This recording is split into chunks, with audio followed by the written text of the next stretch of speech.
네, 지난 3월 이후 모습을 보이지 않던 북한 김정은의 부인이죠. 리설주가 공개석상에 등장했다라고 북한이 노동신문을 통해서 밝혔습니다. 그런데요, 저희가 오늘 오후까지 영상과 사진들 아무리 찾아봐도 사진과 영상에는 리설주가 등장하지 않았습니다.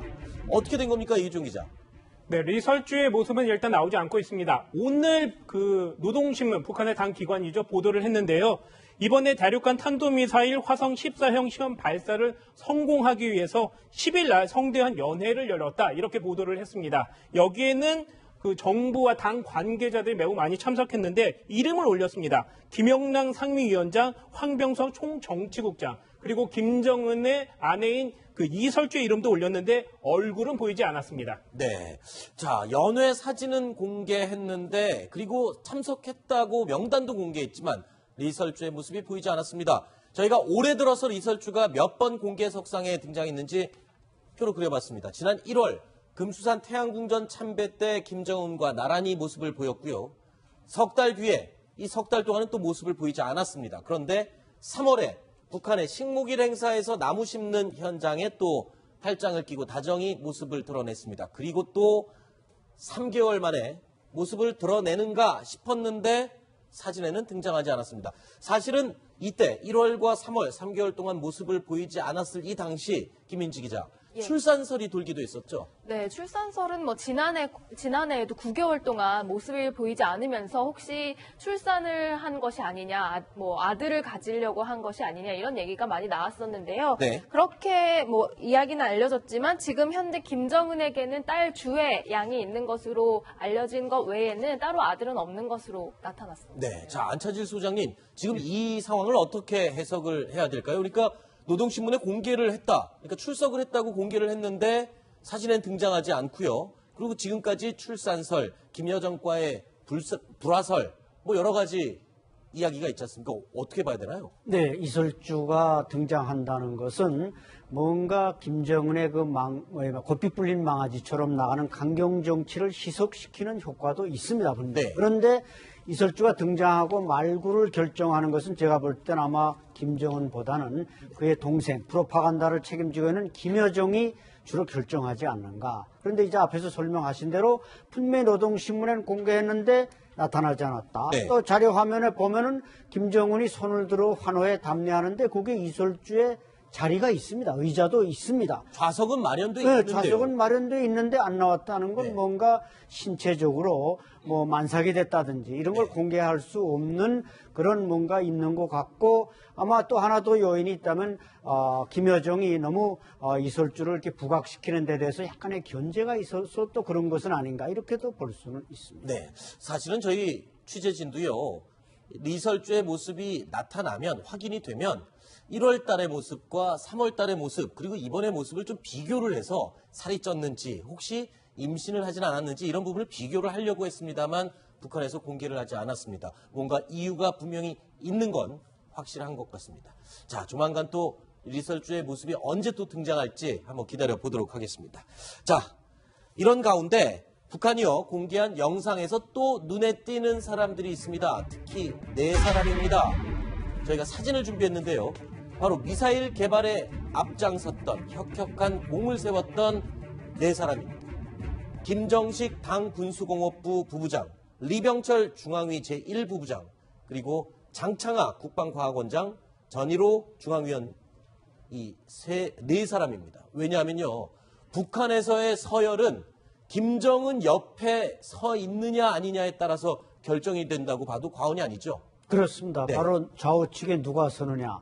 근데 저 앞에 4사람은 지금 말하자면 노동당 군수공업부 노동당 간부임에도 불구하고 네. 북한군 정규 복장을 하고 있는 겁니다. 네, 원래는 군인이 아니잖아요. 네, 이 사람은. 군인이 전혀 아니고, 특히 김정식이나 장창하는 좀 전에 이제 중장이나 소장을 달고 공개된 바 있지만, 전일호 같은 경우는 이제 김책 공대에 무슨 자동화 연구소장을 하다가 이번에 또 갑자기 군복을 입고 나타났습니다. 네. 이것은 뭔가 김정은 이번 미사일 개발에 공을 세운 사람들에게 특별히 특별 대우를 함으로써 나머지 그 간부들에게도 충성심을 유도하는 네. 그런 하나의 또 전략이라고도 볼 수 있습니다. 자, 이 사진에서요, 또 특징적인 게 있습니다.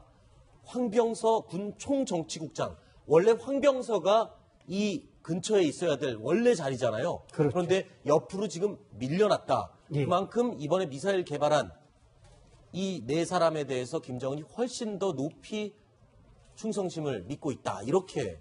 그렇죠. 자기의 이제 어떤 리더십이나 인사정책 또 평가는 이렇게 실사구시적으로 공을 세운 사람한테만 주지 그렇지 않은 사람들은 앞으로 뭘 바라지도 말라. 그래가지고 뒤에다가 당중앙위원회 정치국 위원들 뭐 국제담당 부위원장 저 이수용이라든지 또 인민무력부장 박용식이라든지 총참모장 저런 사람들을 다 뒤로 쫓아내고 이 사람들을 딱 앞에 세워서 나머지 간부들을 자극하는 겁니다. 네. 자, 군인 출신이 아니면서도 과학자들이면서도 불구하고 군복과 그리고 별 둘, 셋 이렇게 달 정도로 높은 자리에 올라간 이 네 사람.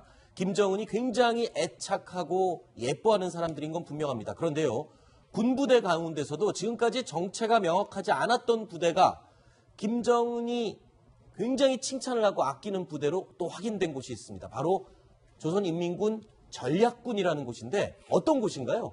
예, 전략군은 원래 이제 미사일국이라든지 또 로켓 사령부라든지 이렇게 계속 업그레이드 되어 와가지고 2년 전에는 저것이 전략군으로, 그러니까 육군, 해군, 공군에 이어서 또 하나의 전략군으로서 4군 체제를 갖추는, 그러니까 북한은 보병이나 이런 재래식 전력보다도 앞으로 미사일 위주로 군을 좀 더 현대화하겠다. 이런 네. 의미에서 전략군을 편성했고 거기에 전략군 사령관에 김납겸 상장을 임명해서 또 지난해는 그를 대장으로 승진시켰고 네. 이래가지고 북한이 뭔가 로켓 분야, 핵 분야에 상당히 군의 역량을 집중하는 이런 모습을 보여주고 있습니다. 네.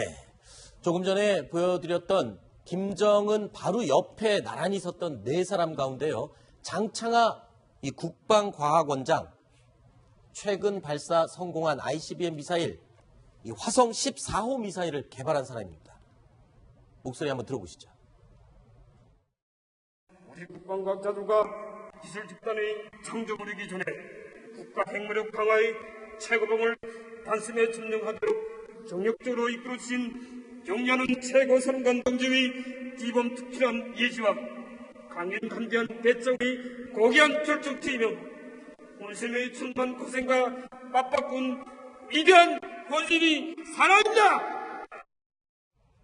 이 주말에 공개됐던 영상인데 감격해서 말을 제대로 잇지 못하는 그런 모습을 볼 수 있어요. 최근에 승진도 했죠. 네, 아까 본 영상에서 보면 일단 그 어깨에 별이 2개밖에 없었습니다. 그런데 네. 이제 3개로 올라가서 북한군 계급으로 치면 상장에 해당됩니다. 네. 이 같은 내용은요, 10일 날 공개된 환영 행사 관련해서 그 김정은 국방위원장 옆에 앉아 있는 모습이 관측되면서 승진한 것이 포착됐습니다. 네. 자, 이번에 성공한 이 ICBM 화성 14형을 개발해서 김정은의 바로 왼쪽에 서게 된 별도 3개까지 달게 된 장창하 이야기를 나눠봤고요. 그리고 또 한 명 주목할 사람이 있습니다. 바로 리병철 중앙위 제1부부장입니다. 리병철, 김정은이 아주 아끼는 사람으로 꼽히는데요. 어느 정도 아끼는지는 저희가 준비한 이 2장의 사진으로 설명이 될 것 같습니다. 안찬일 소장님, 이 첫 번째 사진 어떤 의미가 있습니까? 바로 이 사람이 아까 말한 리병철이죠. 김정은과 마주 앉아서 예. 맞담배를 피고 있습니다. 그렇죠. 북한 고위 간부치고 김정은이하고 맞담배를 피는 유일한 사람입니다. 네. 저 사람이 최근 소식통은 그 이병철 공군사령관 출신입니다. 2014년에 공군사령관에서 예편하면서 당중앙위원회 부부장으로 올라와가지고 지금 미사일 개발을 사실상 지휘하는 김정은 밑에 이제 컨트롤 타워 역할을 하고 있는데 또 올해부터는 이제 육군 대장의 군복을 또 입고 나타난 겁니다. 네. 역시 이 사람에 대한 김정은의 신뢰와 네. 신임을 나타내는 건데 그래서 이설주의 어떤 할아버지 쪽의 친척이다 이런 설까지 나오고 있는데 그것은 좀 더 확인을 해봐야 할 문제입니다. 네, 첫 번째 사진은 김정은과 맞담배를 피고 있는 리병철의 모습이었고요. 두 번째 사진 보시면 이 미사일 발사 성공한 후에 김정은이 리병철을 와락 껴안고 있습니다. 이 정도의 피부 접촉, 스킨십이면은 북한에서는 어마어마한 상황인 거죠. 김정은과 저렇게 껴안을 수 있는 사람. 그렇죠. 저것도 이제 김정은이 자기 그 말하자면 그걸 과시하는 거고 네. 또 어떤 장소에서는 막 귓속말로 하기도 하면서 역시 미사일을 개발한 사람들은 내가 최고로 신임하는 사람들이다. 이 사람들을 따라 배우라. 그런 메시지가 이제 저렇게 모습에서 지금 뚜렷이 나타나고 있는 겁니다. 네. 자, 평양에서는 ICBM 발사 성공했다면서 자축, 파티, 잔치를 벌이고 있는데요. 평양을 제외한 다른 지역에서는 북한 주민들 햇감자 철임에도 불구하고 굶어 죽는 아사하는 사람들이 속출을 하고 있다고 합니다. 자, 햇감자철, 그럼 북한 주민들한테는 오히려 좀 배를 채울 수 있는 그런 시기 아닙니까? 그렇죠. 이 감자라는 게 우리 한국에서는 이제 반찬이고 간식이지만 북한에서는 이 보릿고개 때는 사실상 주식입니다. 네. 문제는 이제 양강도 그 대홍단군에서 감자를 많이 생산하는데 우리 뉴스탑10에서도 어제 보도했지만 북한에서는 이게 연료, 휘발유가 없다 보니까 네. 문제는 이걸 이제 총진이나 뭐 함흥이나 날라다 배급을 해야 되는데 날라갈 운반 수단이 움직이지를 못하고 있는 겁니다. 네. 그렇기 때문에 뭐 쌀은 없고 감자로서 식량을 해결해야 되는데 운반을 못해서 사실상 지금 북한 주민들이 많이 굶어 죽고 있는 겁니다. 작년이었나요? 이 전기가 없어서 탈곡을 못해서 이 곡식이 썩어서 그냥 버려지는 그런 경우도 있었다고 하는데. 그렇죠. 그거 이제 가을에는 옥수수나 벼를 걷어다가 그걸 탈곡장에서 전기로 탈곡기를 돌려서 그걸 나다를 털어야 되는데 네. 이걸 전기가 다 끊기다 보니까 지금 그게 잘 안 되고 있고 지금 이 봄철의 감자 공급은 자동차가 있어야 이걸 날아가는데 아하. 나르지 휘발유가 없어서 연료가 없어서 지금 날아가지를 못하고 있습니다. 그러면은 지금 기름이 부족하고 자동차가 못 다니다 보니 식량도 이동을 할 수가 없어서 특정 지역에선 사람들이 식량을 공급받지 못해서 굶어 죽는 사람들이 생길 수도 있겠군요. 그렇죠. 이게 교통, 그다음에 수송 이런 분야는 순전히 북한이 뭐 철도나 이거 철도 역시 다 전기화가 돼 있기 때문에 전기가 없으면 철도도 잘 움직이지를 못합니다. 따라서 이 기름 사정, 연료 사정이 최근에 값이 폭등하면서 이걸 운반을 못하다 보니까 생산은 어느 정도 대홍단군에서 감자 생산되는데 네. 또 올해는 가뭄이 많이 들어가지고 감자가 대단히 흉년이 들었다고 합니다. 네. 그러다 보니까 그냥 엎친 데 겹친 격으로 일반 주민들은 굶어 죽을 수밖에 없는 겁니다. 네. 자, 자유아시아 방송에서 지난 9일에 보도한 내용을 보면요. 김정은이 핵과 미사일 개발에 열을 올리고 있어서 주민들의 원성이 높다.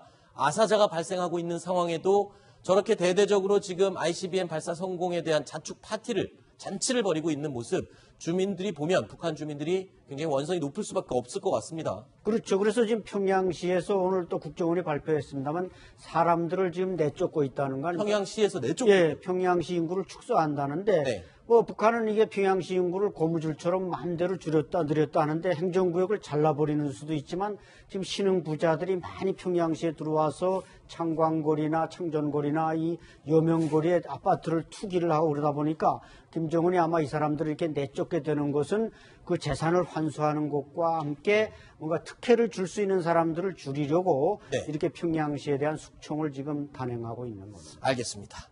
자, 오늘 첫 번째 소식으로 북한 내부 이야기 나눠봤습니다. 안찬일 소장님 이야기는 여기까지 듣도록 하겠습니다. 오늘 말씀 고맙습니다.